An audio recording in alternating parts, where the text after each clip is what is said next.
Good morning everyone. तो आज के लेसन में हम लोग बात करेंगे क्लास 7 का जो फर्स्ट चैप्टर था।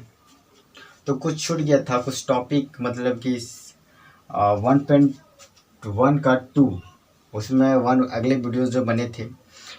होप कि आज आप लोग भी वीडियो देख लिए होंगे सुबह में, क्योंकि आज जो 7 क्लास का वीडियो साइंस का जो चैप्टर था 2 चैप्टर पादपों में प्राणियों में पोषण वो अपलोड हो गया। टोटल चैप्टर अपलोड हो गया, उसको 3 पार्ट में डिवाइड करके वीडियो बनाया गया है, तो आप उसे देख लीजिएगा। तो जो आज के लेसन में बताने जा रहे हैं वो 1.1 है क्वेश्चन नंबर 2। तो क्या बोला है, किसी परीक्षा में सही उत्तर के लिए धनात्मक मतलब जो आंसर सही है उसके लिए प्लस का चिन्ह दिया जाता है, जो आंसर गलत है उसके लिए माइनस का चिन्ह दिया जाता है। और हम लोग को भी ये बात मालूम है। और गलत उत्तर के लिए ऋणात्मक दिया जाता है। यदि 5 उत्तरों चक्कर में जेक द्वारा 25 है ना कोमा -5 कोमा -10 कोमा 15 और 10 थे तो कुल कितने अंक प्राप्त किए। तो बोला गया कि इस तरह का नंबर्स लाएं, है ना। 5 बार एग्जाम दिए तो एक बार में इतना लाए, एक बार में इतना, फिर एक बार में इतना लाए, फिर एक बार में इतना लाए, फिर इस बार पे इतना लाए, तो टोटल कितना अंक लाए। तो जितना भी अंक आया प्रथम से 5 बार मतलब कि 1 से 5 बार में वो सबको हम लोग लिख लिए, सॉल्व कर रहे हैं, याद रखिएगा, ठीक है ना। फिर अब यहाँ पे क्या होता है बात कि 25 था, 25 लिखें और -5 है तो 5 -5 है, -10 प्लस है ना 15 और फिर ये जो 10 बचे। आप यहाँ कॉमा नहीं दे सकते, नहीं देना तो ज़्यादा बेटर रहेगा। अब इसको ऐड करना है तो पहले हम इसको घटा देते हैं, कितना बचेगा 20 बचेगा, -10 + 15 + 10 तो क्या बचेगा, फिर 10 बचेगा, 15 + 10। अब आपका जो आंसर आ जाएगा वो 25 आ जाएगा, +10 = 35। मतलब टोटल अंक 5 बार एग्जाम दिए तो हम यहाँ लिख सकते हैं कि जेड के द्वारा 35 अंक प्राप्त हुआ। ठीक है ना, बात समझ में आ रही है ना। मैं इसको देखता हूँ कैमरा में कवर हो रहा है या नहीं। तो कवर नहीं हो रहा है तो मैं इसको थोड़ा सा ऊपर लिखता हूँ यहाँ पर, ठीक है। तो यहाँ लिख देता हूँ, इसलिए चेक के द्वारा 35 अंक प्राप्त हुए। इसका आंसर यहाँ 35 आया था, आप लोग याद रखिएगा। जिस 10 + 15 + 10 25 + 10 35, तो वही जैक के द्वारा 35 मार्क आप यहाँ लिखिएगा, या तो फिर आप पर डिपेंड करता है ना। मैं यहाँ जगह नहीं था तो मैं यहाँ लिख दिया। तो आप इसे नोट कीजिएगा वीडियो स्टॉप करके, और जहाँ नहीं समझ आएगा फिर आप कमेंट करके पूछ सकते हैं या फिर डायरेक्टली कांटेक्ट कर सकते हैं। नंबर मेरा नीचे डिस्क्रिप्शन में दिया रहेगा, ठीक है। तो आप इसे नोट कर लीजिएगा। हम लोग अगला क्वेश्चन चलते हैं, क्वेश्चन नंबर 3। आप वीडियो स्टॉप करके इसे नोट करें तो ज़्यादा बेटर रहेगा, है ना। तो मैं कोशिश करता हूँ कि जो अंक आप लोग को दिखाई पड़ता है आंसर, ठीक है ना। तो 35 आप लोग को दिखाई पड़ रहा है। चलिए आप लोग इसे नोट कर लीजिए। तो अगला क्वेश्चन है, सोमवार को श्रीनगर का तापमान -5 डिग्री था और मंगलवार को तापमान 2 डिग्री कम हो गया। तो मंगलवार का तापमान क्या था। बुधवार का तापमान फिर 4 डिग्री बढ़ गया, तो बुधवार का तापमान कितना होगा। मतलब सोमवार को कितना था, -2 था, सोमवार का श्रीनगर का तापमान -5 था, ठीक है ना। मैंने सी बना रहा ना, हाँ देखता हूँ थोड़ा सा मंडे यहाँ पे, हाँ सोमवार, ठीक है, -2 आप, ठीक है। और फिर यहाँ जब ये -5 कितना था, सोमवार का था, अब -2 आपका घटाना पड़ेगा, है ना। तो माइनस, अब तो मंगलवार का कितना था, 2 था, तो माइनस क्या होता है, प्लस, तो 7 बड़ा चिन्ह बड़ा है, 5 का चिन्ह बड़ा है तो 5 का चिन्ह उतर गया माइनस। बुधवार को कितना, अब बुधवार का कितना बढ़ गया, 4 डिग्री बढ़ गया, 4 डिग्री सेल्सियस बढ़ गया। तो क्या होगा, मंगलवार को क्या हो गया, अब यहाँ पे मंगलवार को कितना अब हो गया मंगलवार +4 डिग्री कितना बढ़ा, तो यहाँ पे जो आएगा सो -7/+4 इक्वल टू बराबर -3 डिग्री सेल्सियस। इसमें कहीं डाउट नहीं होना चाहिए, आप समझ में रहना। पहला नंबर तो हमको बताना मंगलवार का तापमान कितना था, तो मंगलवार का तापमान -7 डिग्री सेल्सियस था। और फिर बुधवार का जो तापमान हो गया -3। कैसे आया, सोमवार और फिर -2 क्योंकि घटाना है, जबकि -5 था।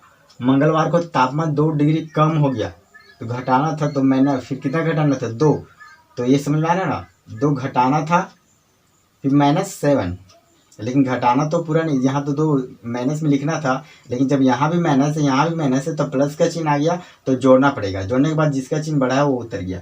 यहाँ पर क्या बोला गया था, बुधवार को 4 डिग्री सेल्सियस बढ़ गया, तो बढ़ने के बाद देखो मंगलवार है ना, मंगलवार, अब मंगलवार का तापमान कितना हो गया -7 है ना, -7 हो गया +4 डिग्री सेल्सियस।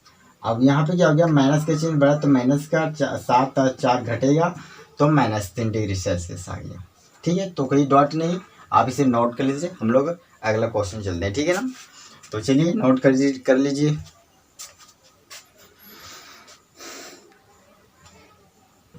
तो जो अगला क्वेश्चन है क्वेश्चन नंबर 4, तो बोला गया है कि एक हवाई जहाज समुद्र से 500 मीटर की ऊंचाई पर उड़ रहा है। इसका विशिष्ट बिंदु पर यह हवाई जहाज समुद्र तल से 1200 मीटर नीचे तैरती हुई पनडुब्बी के ठीक ऊपर उड़ रहा है। पनडुब्बी और हवाई जहाज के बीच की ऊर्ध्वाधर दूरी कितनी है, ठीक है, ये पूछा गया। तो पनडुब्बी और जो ऊपर जो उड़ रहा है जहाज उसके बीच की जो दूरी है कितनी है, उसका हम लोग ज्ञात करना उसको। तो हवाई जहाज के समुद्र तल से दूरी कितनी है 500 मीटर, फिर पनडुब्बी वाला कितना है 1200 मीटर है ना। तो इसको क्या करना है, घटा देना है। देखो सॉरी 500 नहीं 5000 है ना, घटाना नहीं ऐड करना है, क्योंकि दोनों को कुल कितनी दूरी है तो ऐड करना है। तो ऐड करने पर कितना आएगा 5000 + 1200, अगर इसको आप ऐड करिएगा तब 6200 आएगा, ठीक है ना। तो 6200 इसका आंसर आ गया, आप इसे नोट कर लीजिए। फिर हम लोग अगला क्वेश्चन चलेंगे। अब थोड़े से आंसर हमको नीचे आ जाता है ना, तो आप इसे 6200 अब दिखाई पड़ रहा है 6200, तो मतलब कि जो इन दोनों बीच की जो दूरी है वह कितना है 6200 दूरी है, आप इसे नोट कर लीजिए, ठीक है। और नहीं समझ में आएगा तो कमेंट करिएगा, तो फिर कॉन्टैक्ट नंबर से आप पूछ सकते हैं। तो अगला क्वेश्चन, ये बहुत इजी क्वेश्चन है, ये भी बहुत इजी क्वेश्चन है। यहाँ पे बोला गया है मोहन अपने बैंक खाते में 2000 रुपये जमा करता है, अगले दिन 1642 रुपया निकाल लिया। यदि निकाली हुई राशि को ऋणात्मक से दर्शाया जाता है तो जमा हुआ जो राशि बचा उसको किससे दर्शाया जाएगा, और फिर निकालने के बाद उसके पास कुल कितना रुपया बचा। ठीक है ना, मैं क्वेश्चन थोड़ा सा मैच कर लेता हूँ, ठीक है। तो पहले नंबर हम इसको सॉल्व करना है। तो पहले नंबर बैंक खाते में कितना रुपया है 2000 रुपया है ना। तो अगर निकासी को ऋणात्मक से दर्शाया जाता है, निरूपित किया जाता है,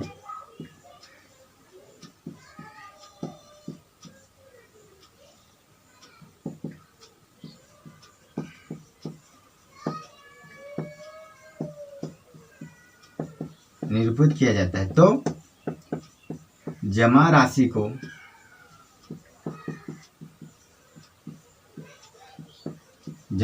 क्या से धनात्मक से डिनोट किया जाएगा, निरूपित किया जाएगा। कहीं भी डाउट नहीं होना चाहिए, ये बेहद इजी सवाल है। तो निकासी को ऋणात्मक से निरूपित किया जाता है, तो जमा को धनात्मक से निरूपित किया जाएगा, क्योंकि जाएगा।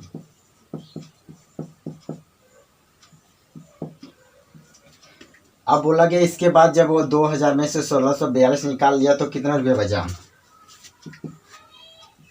शेष अब मैं देखता हूँ कैमरा में कवर हो रहा है या नहीं, थोड़ा सा, क्योंकि निरूपित किया जाता है। तो मैं इसको क्वेश्चन जो है सब क्वेश्चन पहले स्टॉप करके नोट कर लीजिएगा, या तो बुक होता है बुक में नोट कर लीजिए, बुक से नोट कर लीजिए। मैं क्वेश्चन को भी मिटाता हूँ ताकि हम आसानी से लिख पाएंगे, ठीक है ना।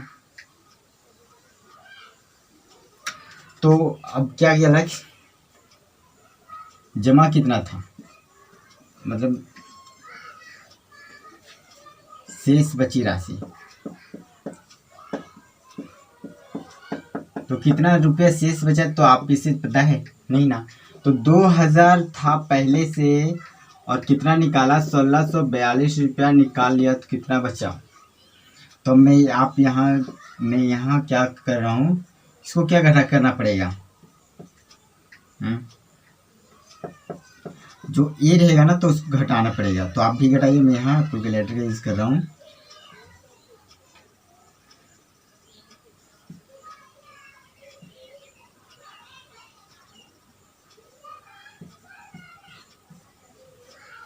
तो आप वहाँ कैलकुलेटर का मैं आंसर मैच कर लेता हूँ कि मैं आंसर आ रहा है या नहीं आ रहा है। 358 रुपीज़। तो जो 1600 निकालने के बाद ये माइनस है, ठीक है ना। 1600 निकालने के बाद उसके पास 358 रुपया बचा। तो आप ये क्वेश्चन भी मेरा कंप्लीट हो गया। अब हम लोग अगले वीडियोज़ में क्वेश्चन नंबर 6 पढ़ेंगे।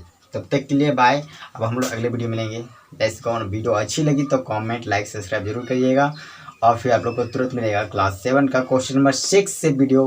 बाय, खुश रहिए। चलिए अगले वीडियो का वेट करेंगे।